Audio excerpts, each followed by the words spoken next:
ओम शांति। 8 अगस्त 2024 बाबा के साकार महावाक्य। मुरली का सार। मीठे बच्चे, बाप, टीचर और सतगुरु, यह 3 अक्षर याद करो तो अनेक सिफतें, विशेषताएं आ जाएंगी। प्रश्न: किन बच्चों के हर कदम में पद्मों की कमाई जमा होती रहती है? उत्तर: जो अपना हर कदम सर्विस में बढ़ाते रहते हैं वही पद्मों की कमाई जमा करते हैं। अगर बाबा की सर्विस में कदम नहीं उठाएंगे तो पद्म कैसे पाएंगे? सर्विस ही कदम में पद्म देती है, इसी से पद्मा पद्म पति बनते हो। दूसरा प्रश्न: किस राज को जानने के कारण तुम बच्चे सभी के कल्याणकारी बनते हो? उत्तर: बाबा ने हम बच्चों को यह राज समझाया है कि सभी की यह एक ही हट्टी है, यहाँ सबको आना ही है। यह बहुत गुह्य राज है। इस राज को जानने वाले बच्चे ही सबके कल्याणकारी बनते हैं। ओम शांति। रूहानी बाप के रूहानी बच्चे यह तो हर एक जानते होंगे कि बाबा हमारा बाप भी है, टीचर भी है और सतगुरु भी है। बच्चे जानते हैं, जानते हुए भी घड़ी घड़ी भूल जाते हैं। यहाँ जो बैठे हैं वह जानते तो होंगे ना, परंतु भूल जाते हैं। दुनिया वाले तो बिल्कुल नहीं जानते। बाप कहते हैं सिर्फ यह 3 अक्षर भी याद रहे तो बहुत सर्विस कर सकते हैं। प्रदर्शनी अथवा म्यूजियम में तुम्हारे पास बहुत आते हैं, घर में भी मित्र संबंधी आदि बहुत आते हैं। कोई भी आए तो समझाना चाहिए कि जिसको भगवान कहा जाता है वह बाबा भी है, टीचर भी है और सतगुरु भी है। यह याद हो तो भी ठीक, और कोई की याद न आए और कोई को तो ऐसे कह न सके। तुम बच्चे जानते हो हमारा बाबा बाप भी है, टीचर भी है, सतगुरु भी है। कितना सहज है। परंतु कोई कोई की तो ऐसी पत्थर बुद्धि है जो यह 3 अक्षर भी बुद्धि में धारण नहीं कर सकते, भूल जाते हैं। बाबा हमको मनुष्य से देवता बनाते हैं क्योंकि बेहद का बाप है ना। बेहद का बाप है तो जरूर बेहद का वर्षा ही देंगे। बेहद का वर्षा है देवताओं के पास। इतना सिर्फ याद करें तो घर में भी बहुत सर्विस कर सकते हैं, परंतु यह भी भूल जाने के कारण किसको बता नहीं सकते। घड़ी घड़ी भूल जाते हैं क्योंकि सारे कल्प के भूले हुए हैं। अब बाप बैठ समझाते हैं।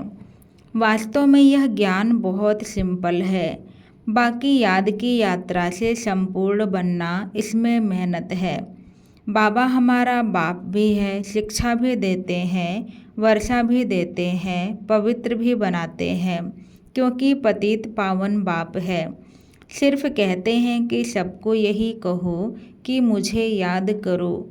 बाबा की सर्विस में जरा भी कदम नहीं उठा तो वह फिर पद्म कैसे पाएंगे? पद्म पति तो सर्विस से ही बन सकते हैं। सर्विस ही कदम में पद्म ले आती है।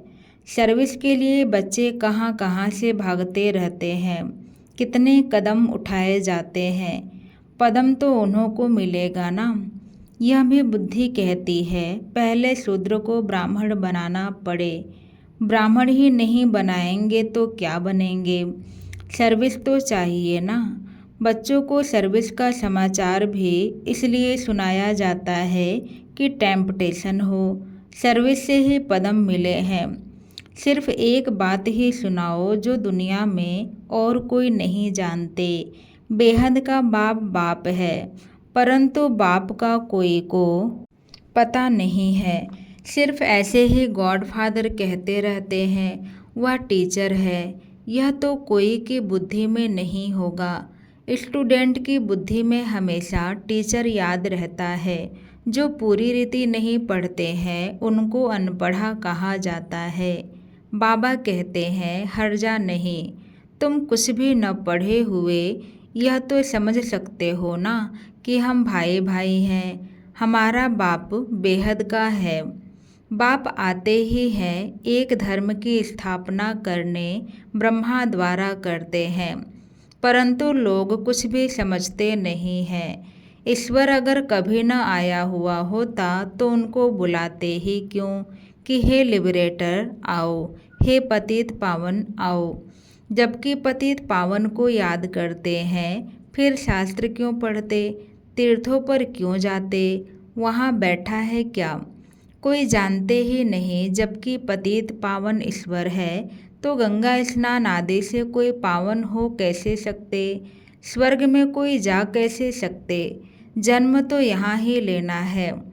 नई दुनिया और पुरानी दुनिया में फर्क तो है ना, इसको सतयुग थोड़े ही कहेंगे, अब तो कलयुग है ना।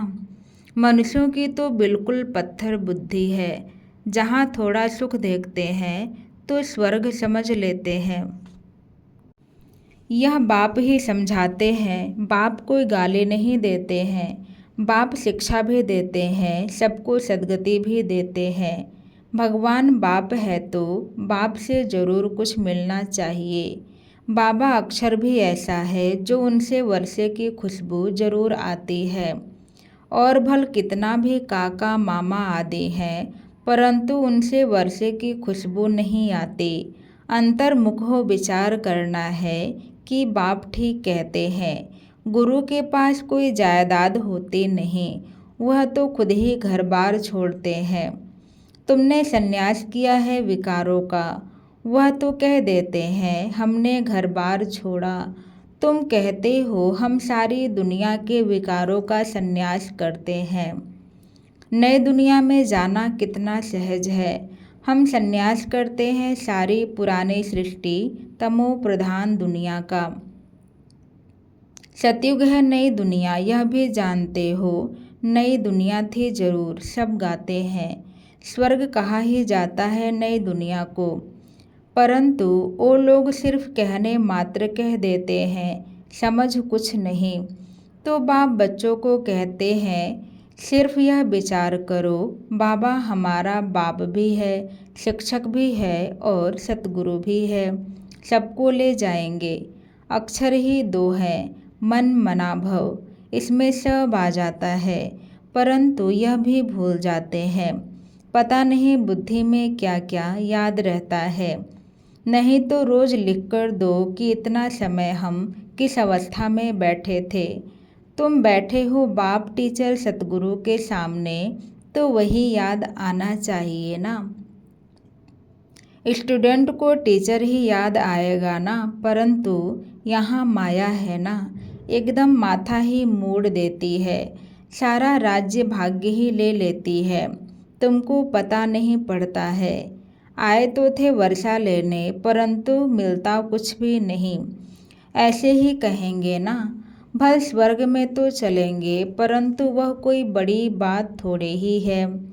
यहाँ आए भल परंतु पढ़े नहीं, फिर स्वर्ग में तो जाएंगे ना। यहाँ तो बैठे हैं ना, समझते हैं स्वर्ग में जाना है, फिर क्या भी बने, वह तो पढ़ाई नहीं हुई ना। थोड़ा भी सुना तो उसका फल मिल जाता है। पढ़ाई से तो बड़ी स्कॉलरशिप मिलती है। बाप से ऊंचते ऊंच पद पाना है तो पुरुषार्थ करना पड़े। पढ़ाई याद होगी तो 84 का चक्र भी याद आ जाएगा। यहाँ बैठने से सब याद आना चाहिए, परंतु यह भी याद आता नहीं है। अगर याद आए तो किसको सुनाएं भी, चित्र तो सबके पास है। शिव के चित्र पर तुम कोई को सुनाएंगे तो कभी गुस्सा नहीं करेंगे। बोलो आओ तो हम आपको बताएं कि यह शिव बेहद का बाप है ना, इनके साथ आपका क्या संबंध है। ऐसे फालतू चित्र तो नहीं होगा। शिव के लिए जरूर कहेंगे यह भगवान है। भगवान तो निराकार ही होता है, उनको बाप कहा जाता है। वह शिक्षा भी देते हैं, तुम्हारी आत्मा शिक्षा लेती है। आत्मा ही सब कुछ करती है, टीचर भी आत्मा बनती है। बाप भी इस रथ पर आकर पढ़ाते हैं। सत्य की स्थापना करते हैं, वहाँ कलयुग का नाम निशान ही नहीं। मनुष्य कहाँ से आएंगे। सर्विसेबल बच्चों को सारा दिन ख्यालात चलते रहते हैं। सर्विस नहीं करते तो समझा जाता है बुद्धि ही नहीं चलती, जैसे बुद्धू बैठे हैं, बाप को समझ नहीं सकते। पतित पावन बाप को याद करने से ही वर्षा मिलेगा। याद करते करते मरेंगे तो बाप के सब मिल्कियत मिलेगी। बेहद के बाप की मिल्कियत है स्वर्ग। बच्चों के पास बैज भी है। घर में मित्र संबंधी आदि तो बहुत आते हैं। कोई मरता है तो भी बहुत आते हैं। उन्हों की भी तुम बहुत अच्छी सर्विस कर सकते हो। शिव बाबा का चित्र तो बहुत अच्छा है, भल बड़ा ही रख दो, इसमें कोई कुछ कहेंगे नहीं। ऐसे नहीं कहेंगे कि यह ब्रह्मा है, यह है गुप्त। तुम गुप्त भी समझा सकते हो। सिर्फ शिव का चित्र रखो और सब चित्र उठा दो। यह शिव बाबा बाप टीचर सतगुरु है। यह आते हैं नए दुनिया की स्थापना करने और संगम पर ही आते हैं। यह ज्ञान तो बुद्धि में है ना। बोलो शिव बाबा को याद करो और किसी को याद नहीं करो। शिव बाबा पतित पावन है। वह कहते हैं मुझे याद करो तो तुम मेरे साथ आकर मिलेंगे। तुम गुप्त सर्विस कर सकते हो। यह लक्ष्मी नारायण इस नॉलेज से ही बने हैं। कहेंगे शिव बाबा निराकार है, वह कैसे आते हैं। अरे तुम्हारी आत्मा भी तो निराकार है, वह कैसे आती है। वह भी ऊपर से आती है ना, पार्ट बजाने। यह भी बाप आकर समझाते हैं। बैल पर तो आ न सके, बोलेगा कैसे। साधारण बूढ़े तन में आते हैं। समझाने की भी बड़ी युक्ति चाहिए। कोई कहते तुम भक्ति नहीं करते हो। बोलो हम तो सब कुछ करते हैं। युक्ति से चलना होता है। किसको उठाने लिए सोचना चाहिए, क्या युक्ति रचे। कोई को नाराज भी नहीं करना है। गृहस्थ व्यवहार में रहते सिर्फ पवित्र रहना है। तुम कहते हो बाबा सर्विस नहीं मिलती है। अरे सर्विस तो बहुत कर सकते हो। गंगा जी पर जाकर बैठ जाओ। बोलो यह पानी में स्नान करने से क्या होगा, क्या पावन बन जाएंगे। तुम तो भगवान को कहते हो हे पतित पावन आओ, आकर पावन बनाओ। फिर वह पतित पावन है या यह। ऐसी नदियाँ तो ढेर हैं। बाप पतित पावन तो एक ही है। यह पानी की नदियाँ तो सदैव है ही। बाप को तो पावन बनाने के लिए आना पड़ता है। आते भी हैं पुरुषोत्तम संगम युग पर, आकर पावन बनाते हैं। वहाँ कोई पतित होता नहीं। नाम ही है स्वर्ग नई दुनिया। अभी तो है पुरानी दुनिया। इस संगम युग का तुमको ही पता है और कोई समझ न सके। बाप तो अनेक प्रकार की सर्विस की युक्तियाँ समझाते हैं। बुद्धू भी न बनो। कहते हैं अमरनाथ पर भी कबूतर होते हैं, पिजन पैगाम पहुँचाते हैं। ऐसे नहीं परमात्मा का पैगाम ऊपर से कबूतर लाएंगे। यह भी सिखलाते हैं। उनके पाँव में लिखकर बांधेंगे तो ले जाएगा। उनको सहज रीति दाना मिलता है तो और कहाँ भटकने की दरकार नहीं। तुमको भी यहाँ दाना मिलता है। तुम्हारी बुद्धि में है विश्व की बादशाही जो यहाँ से मिलती है। वह फिर समझते हैं दाना यहाँ मिलता है तो फिर हिर जाते हैं। तुम तो चैतन्य हो। तुमको अविनाशी ज्ञान रत्नों का दाना मिलता है। शास्त्रों में भी है चिड़ियाओं ने सागर को सुखाया। बहुत कथाएं लिख दी हैं। मनुष्य कहेंगे सत्य। फिर कहते हैं सागर से देवता निकले, रत्नों की थालियां भरकर ले आए। कहेंगे सत्य। अब समुद्र से देवता कैसे निकलेंगे। समुद्र में मनुष्य या देवता रहते हैं क्या, कुछ भी समझते नहीं। जन्म जन्मांतर झूठ ही पढ़ते सुनते रहते हैं।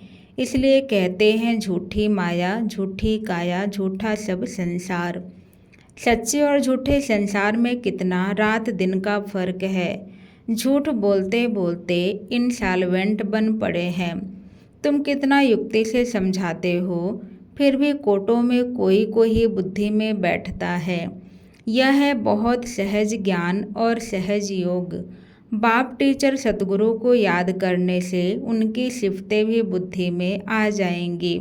अपनी जांच करनी चाहिए, हम सब बाबा को याद करते हैं या और तरफ बुद्धि जाती है। तुम्हारी बुद्धि को अभी समझ मिलती है। कितनी मीठी मीठी बातें बाप समझाते हैं, युक्तियाँ बताते हैं। तुम कोई को बैठकर समझाएंगे, फिर तुम्हारे दुश्मन भी नहीं बनेंगे। शिव बाबा ही तुम्हारा बाप टीचर सतगुरु है, उनको याद करो।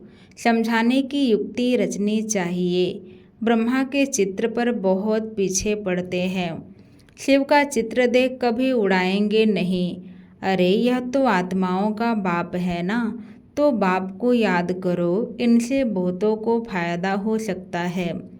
इनको याद करने से तुम पतित से पावन बन जाएंगे। वह सबका बाप है। एक बाप के सिवाय कोई की याद नहीं आनी चाहिए। और संग तोड़ एक संग जोड़ना है। यह है किसके कल्याण करने की युक्तियाँ। बाप को याद ही नहीं कर सकेंगे तो पावन कैसे बनेंगे। घर में भी तुम बहुत सर्विस कर सकते हो। बहुत मित्र संबंधी आदि तुमको मिलेंगे। भिन्न भिन्न युक्तियाँ रचो, बहुतों का कल्याण कर सकते हो।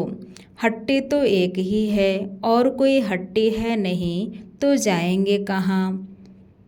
अच्छा, मीठे मीठे सिखे लदे बच्चों प्रति माता पिता बाप दादा का याद प्यार और गुड मॉर्निंग। रूहानी बाप के रूहानी बच्चों को नमस्ते। हम सब रूहानी बच्चों की तरफ से रूहानी बाप दादा को याद प्यार गुड मॉर्निंग नमस्ते नमस्ते।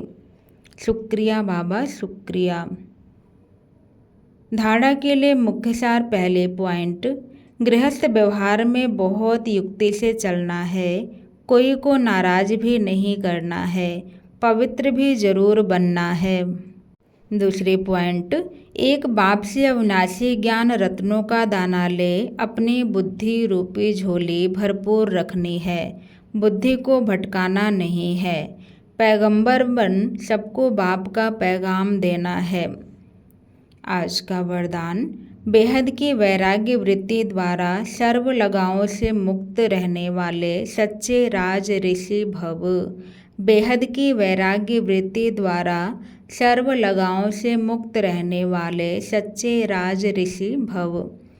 राज ऋषि अर्थात एक तरफ राज्य, दूसरे तरफ ऋषि अर्थात बेहद के वैरागी। अगर कहाँ भी, चाहे अपने में, चाहे व्यक्ति में, चाहे वस्तु में, कहाँ भी लगाव है तो राज ऋषि नहीं।